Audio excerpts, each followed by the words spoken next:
met her in the fall. He took her to a movie, and when they done it all, he took her. Hello and welcome to the Fabulous Picture Show. I'm Amanda Palmer. This week we're screening a documentary from first-time director Matt TYRNAUER. Now, he spent 2 years filming one of the fashion world's most iconic designers, Valentino.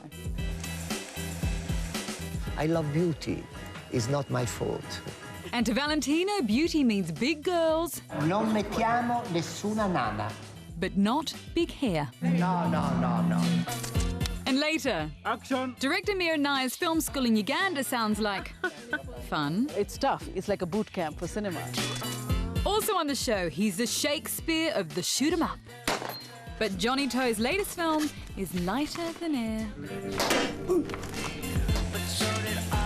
But first, this successful theatre director was nearly 40 when he made his first feature film, and he's done 3 now, and each has succeeded in getting an Oscar nomination for Best Director for Stephen Daldry.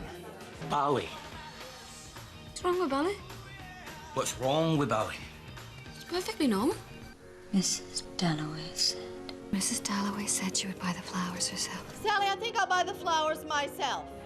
You were sending these women to their deaths. New women were arriving all the time, so the old ones had to make room for the new ones. I read recently, just looking at some of your career, your daughter says that her daddy makes up stories for a living. And I thought, what a wonderful way to describe your father's job. I make up stories for her before she goes to sleep, and then obviously, therefore, and you know, during the day, you know, I don't go to work. I go to make up more stories, which is what you sort of. Well, that is my job, yeah. And it's been some beautiful stories. Stephen Daldry's first film story was Billy Elliot. It's about a boy who dreams of leaping from the coal pit to the stage above the orchestra pit. With Billy Elliot, you made that up entirely, but you chose a very interesting social context, the 1984 miners' strike. Very departed from your own society in many ways. I mean, you grew up in Somerset, a long way from the mining towns. There is a myth, and I find it particularly acute within filmmaking, and I don't really understand it. But that somehow the work you do or the stories you tell have to be from some sort of autobiographical or personal experience. When I made Billy Elliot, people said, you know, oh, did you always want to be a dancer? You sort of go, no, I didn't. I never want to be a dancer, and I've got no interest in dancing. That doesn't mean that you can't make a film about dancing. This year, Daldry again earned international acclaim for his third film, The Reader. When I was young, I had an affair. It's the story of a teenage boy who grows up to discover his former lover's Nazi past. My name is Hannah Schmitz. You joined the SS in 1943. They were looking for guards. Can a generation come to terms with the unforgivable sins of its elders? And I just don't know. Do you? I've spent a lot of time here, just as a schoolboy, learning German, and in my later life, working in the German theatre here in Berlin. And it seems to me a country that has battled quite well, in other words, with a correct responsibility towards the past in terms of trying to understand it, teach it, and move forward. The Reader won Daldry a third Oscar nomination, but it resulted in both an Oscar and BAFTA win for his leading lady. You know, having been here before and lost, to be here and win, I've got to tell you, winning is really a lot better than losing. And WINSLET isn't the only actor to have benefited from Daldry's Oscar touch. Nicole Kidman won her Daldry Oscar by a nose, playing writer Virginia Woolf in The Hours. Everywhere, I am attended by doctors who inform me of my own interests. They know your interests. They do not! And Julie Walters' Bolshoi ballet teacher in Billy Elliot earned her an Oscar nomination. And 6, and 8, and hold. And the film spawned a hit musical, also directed by Daldry. Take me up and hold me gently. Billy Elliot I saw as a musical. Wonderful. Thank you. Daldry's first love has always been theatre, where he's worked for 20 years. What brings you back to film each time? Because I know you're probably more immersed in theatre. Would that be fair to say? Yes, I always describe myself as a theatre director who occasionally moonlights in the world of cinema. And with Billy Elliot the musical, now a global hit, will Daldry take another film to stage? Maybe The Reader? It'll make a great play, this one. No, I think no. I think it could. Hours, the opera. That's what's next.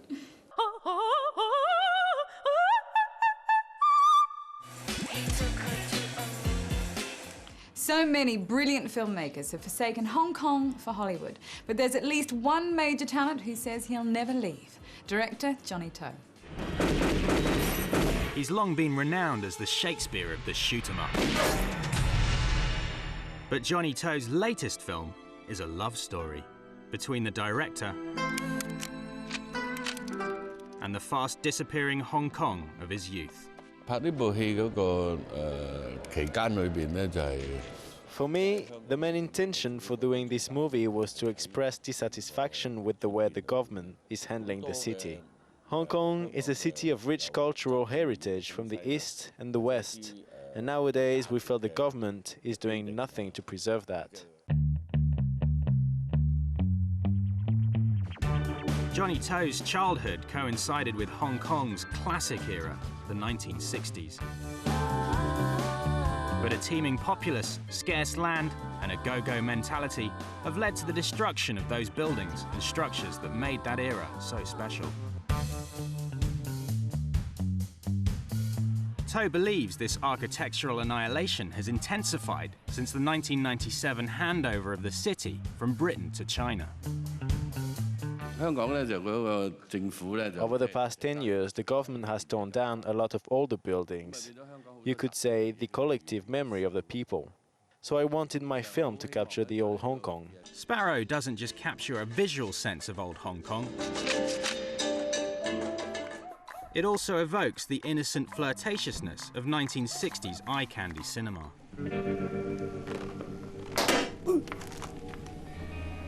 To's retro approach includes the first scene in years to unashamedly make smoking look cool.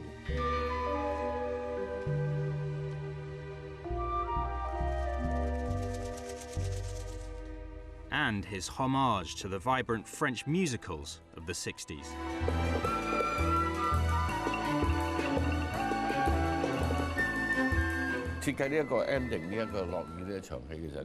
I wanted this scene to be more than a narrative. I wanted it to be expressive. I've always wanted to make a musical, but because I didn't have the budget, I wanted at least the ending to be a musical scene. I was inspired by the umbrellas of Sparrow. Over the past 2 decades, Johnnie To has been incessantly reinventing Hong Kong cinema.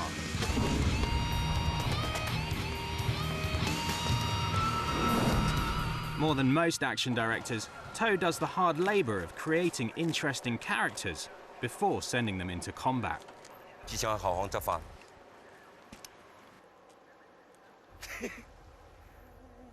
But the one character that keeps returning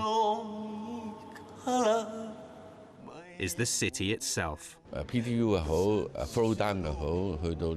movies like PTU or Throwdown, the city is inevitably a part of the story. A Johnnie To movie is inevitably a Hong Kong movie. And inevitably something a bit out of the ordinary.